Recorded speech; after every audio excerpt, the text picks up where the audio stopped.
បាទអញ្ចឹងថ្ងៃនេះខ្ញុំចង់មកចែករំលែក3ចំណុចដែលប៉ាម៉ាក់ទាំងអស់គ្នាគួរតែដឹងមុននឹងយកកូនមកចាក់វ៉ាក់សាំងផ្ដាសាយករណីដែលវ៉ាក់សាំងផ្ដាសាយគៀក delay ចិត្តដល់ថ្ងៃផុតកំណត់តើចាក់ទៅមានប្រសិទ្ធភាពដែរឬក៏អត់បើយោងទៅតាម CDC របស់សហរដ្ឋអាមេរិកគឺគេបានកំណត់ច្បាស់ណាស់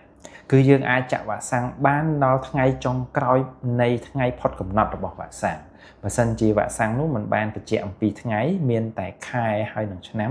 គឺយើងអាចចាក់បានរហូតដល់ថ្ងៃចុងក្រោយនៃខែនោះដែលបានកំណត់នៅលើវ៉ាក់សាំងបាទហើយចំពោះប្រសិទ្ធភាពគឺនៅដដែលអ្វីដែលសំខាន់នោះគឺរបៀបនៃការរក្សាទុកវ៉ាក់សាំងហ្នឹងតើវាត្រឹមត្រូវតាមបច្ចេកទេសដែរឬក៏អត់បាទគេថាចាក់វ៉ាក់សាំងផ្ដាសាយហើយកូននៅតែឈឺដដែលតែអញ្ចឹងខ្ញុំគួរយកកូនខ្ញុំមកចាក់វ៉ាក់សាំងផ្ដាសាយទេលោកគ្រូចំពោះវ៉ាក់សាំងផ្ដាសាយគឺពិតជាមិនអាចការពារកូនរបស់យើងបាន 100% ទេប៉ុន្តែការចាក់វ៉ាក់សាំងផ្ដាសាយគឺអាចកាត់បន្ថយហានិភ័យនៃការឆ្លងមេរោគផ្ដាសាយ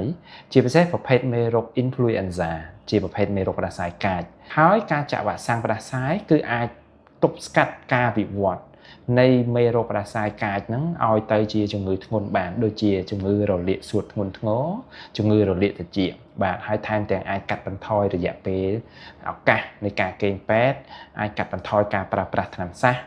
បានច្រើនបាទអញ្ចឹងចំពោះការសិក្សាជាច្រើនបានឃើញថាក្មេងដែលគាត់ចាក់វ៉ាក់សាំងផ្ដាសាយធៀបជាមួយនឹងក្មេងដែលគាត់អត់បានចាក់វ៉ាក់សាំងផ្ដាសាយក្មេងដែលគាត់អត់បានទទួលវ៉ាក់សាំងគឺគាត់មានឱកាសឈឺនឹងគេងពេទ្យនឹងច្រើនជាងបាទវ៉ាក់សាំងផ្ដាសាយគឺអាចចាក់បានចាប់តាំងពីក្មេងអាយុ6ខែទៅរហូតដល់មនុស្សពេញវ័យមនុស្សចាស់ជរាហើយស្ត្រីមានផ្ទៃពោះហើយនិងបំបៅដោះគឺអាចចាក់បានទាំងអស់ចំពោះស្ត្រីមានផ្ទៃពោះគឺខ្ញុំ recommend ឲ្យចាក់ដោយសារតែវាមានអត្ថប្រយោជន៍ជាច្រើនជាពិសេសនៅចុងត្រីមាសទី3នៅពេលដែលយើងចាក់វ៉ាក់សាំងហើយ